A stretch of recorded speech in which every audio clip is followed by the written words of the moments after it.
पनवेल तालुक्याचा जर विचार केला तर पनवेल महानगरपालिका क्षेत्र हे आता सर्वात मोठं क्षेत्र झालेलं आहे आणि पनवेल महानगरपालिका क्षेत्रामध्ये आपण बघितलं विविध नोड याच्यामध्ये समाविष्ट झालेले आहेत. त्याच्यामुळे पूर्वी ज्या काही शाळा होत्या पनवेल महानगरपालिका हद्दीमध्ये ज्यांना ऑलरेडी नोटिसेस पनवेल महानगरपालिकेच्या शिक्षण अधिकाऱ्यांकडून गेलेल्या आहेत. कॉमस्कोर नुसार आता isakal.com आहे देशातील नंबर 1 ची मराठी न्यूज वेबसाईट. प्रत्येक अपडेटसाठी isakal.com ला नक्की भेट द्या. त्या नोटिसेस जाताना आत्ताच्या ज्या शाळा आहेत त्या शाळांमध्ये काही शाळा अशा आहेत ज्यांच्या क्रायटेरिया शासनाने ठरवून दिलेला आहे की ज्याच्यामध्ये त्यांच्याकडे 5 गुंठे मिनिमम जागा असावी आणि त्या 5 गुंठ्यामध्ये त्यांची स्वतःच्या मालकीची बांधलेली इमारत असावी, ज्याच्यामध्ये 1ली ते 12वीच्या ज्या परवानग्या येतात त्या त्यांनी घेतलेल्या असायला पाहिजेत.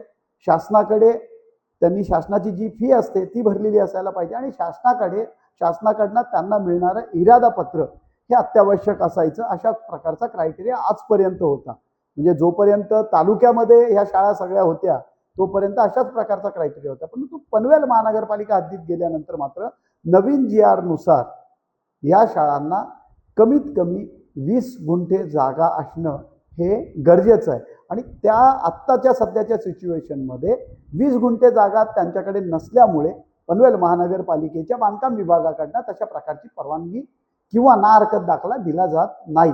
ह्या दोघांच्या चक्रव्यूहमध्ये ह्या बाकीच्या शाळा अडकलेल्या आहेत. याच्यामध्ये आता जर तालुक्याचा विचार केला गेला तर तालुका आणि पनवेल महानगरपालिका हद्दीमधील शाळांना जो शासन निर्णय तो दोघांना सारखा आहे. म्हणजे जर तुमची स्टेट बोर्ड शाळा असेल तर 1ली ते 12वी माध्यमिक पर्यंत जे काही शिक्षण असेल त्याच्यासाठी लागणारी शाळा बांधण्यासाठी आपल्याकडे 5 गुंठा जागा असणं आवश्यक आहे.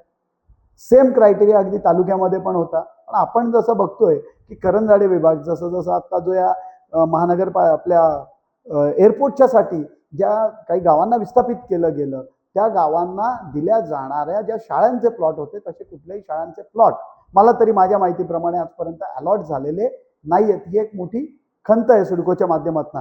जशी सिडकोने या इथे जागा ॲक्वायर केल्यानंतर ज्या प्रकारच्या शाळांसाठी प्लॉट देणं इथे आवश्यक होतं तशा प्रकारचे कुठलेही प्लॉट आजपर्यंत त्यांनी या इथे दिलेले नाही आहेत. हा एक मोठी शोकांतिका आहे. आणि आज जर आपण बघितलं की वाढतं पनवेल, या वाढत्या पनवेलमध्ये याच्यापुढे कमीत कमी 100 शाळांचं जर नियोजन नसेल तर विद्यार्थ्यांचं फार मोठ्या प्रमाणात नुकसान होईल. अशाच प्रकारची परिस्थिती पनवेल तालुक्यामध्ये वाढत चाललेल्या नागरीकरणामुळे आणि पनवेल महानगरपालिका हद्दीमध्ये होत असलेल्या नागरीकरणामुळे होणार आहे. हे त्रिकाल सत्य. आणि हे जर वाचवायचं असेल तर मला वाटतं ह्या 5 गुंठे आणि 20 गुंठ्या या क्रायटेरियामध्ये कुठेतरी शासन निर्णय होऊन याच्यावरती तोडगा निघणं फार गरजेचं आहे. पण आत्ताच आपण जी काही माहिती दिलीत की करंजाड्यामध्ये 100 मीटरच्या प्लॉटमध्ये पण शाळा बांधलेल्या त्या 100% अनाधिकृत आहे. अशाच प्रकारचं माझं मत आहे. आणि मला वाटतं की आत्ता आमच्या पनवेल महानगरपालिकेच्या माध्यमातून आणि पनवेल पंचायत समितीच्या माध्यमातून पण आणि जिल्हा शिक्षण अधिकाऱ्यांकडनं पण अशा प्रकारच्या शाळांची एक यादी जाहीर केलेली आहे. आणि मला वाटतं आता थोड्याच दिवसात म्हणजे नवीन अकॅडमिक इयर चालू होण्याच्या आधी अशा प्रकारच्या यादी प्रसिद्ध करण्यात येईल आणि ज्या ज्या शाळा अशा प्रकारे अनाधिकृत म्हणून आहेत त्या शाळांवर 100% कारवाई करून त्या बंद केल्या जातील. अशाच प्रकारची माहिती गटशिक्षण अधिकारी तालुका असेल किंवा आमचे जे शिक्षण अधिकारी आहेत महानगरपालिकेचे चव्हाण साहेब यांच्याशी चर्चा केल्यानंतर त्यांनी हे सांगितलेलं आहे. आणि यामध्ये आता दुसरा प्रश्न निर्माण होईल की मग अशा शाळा बंद केल्यानंतर तिथे असलेल्या विद्यार्थ्यांचं काय. तर शासन निर्णय आहे.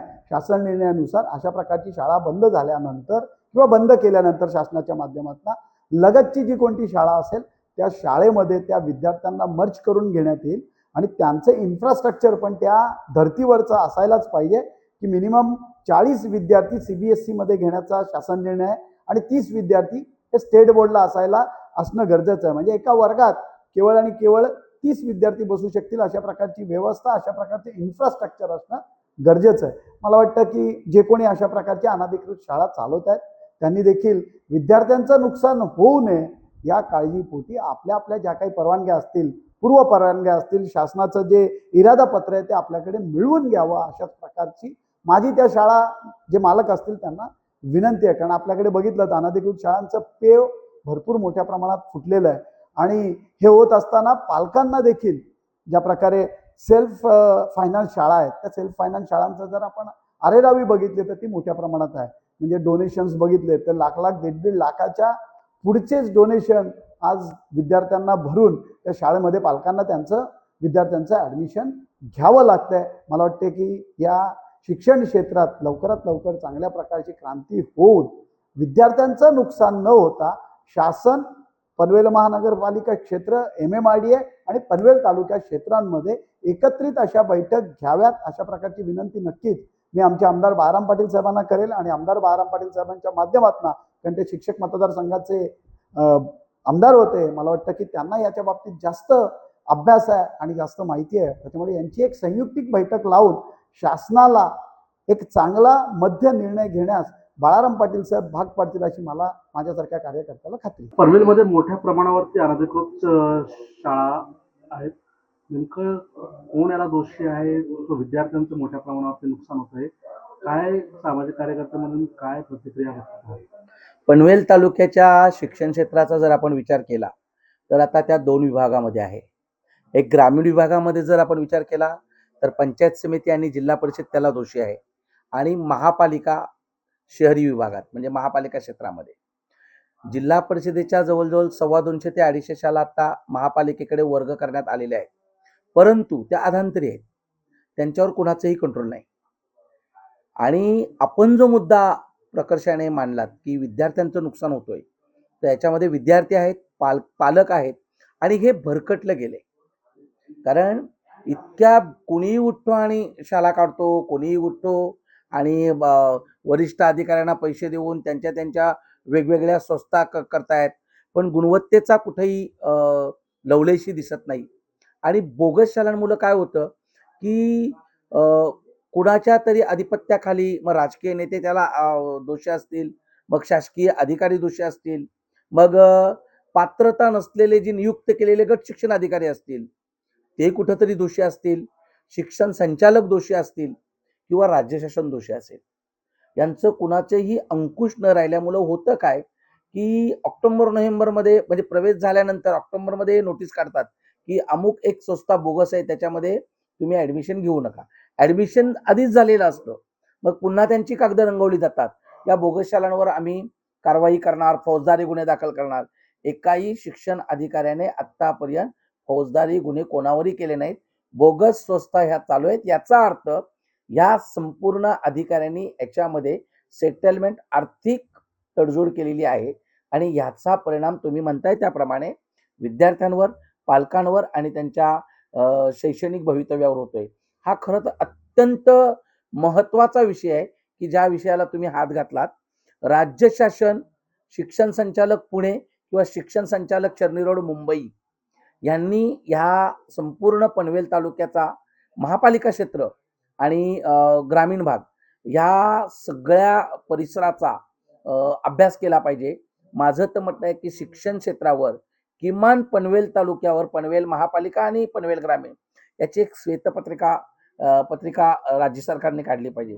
इतका आर्थिक गोंधळ आहे आणि इतक्या बोगस संस्था आहेत की शिक्षणासारखं पवित्र कार्य की आपण जी नवी पिढी घडवतो, देशाचा कणा म्हणतो, तर मला असं वाटतं की आता इतक्या बोगस संस्था आणि शिक्षणाचं म्हणजे कोणतीही शैक्षणिक पात्रता नसताना सुद्धा शिक्षकांची भरती केलं जाणं.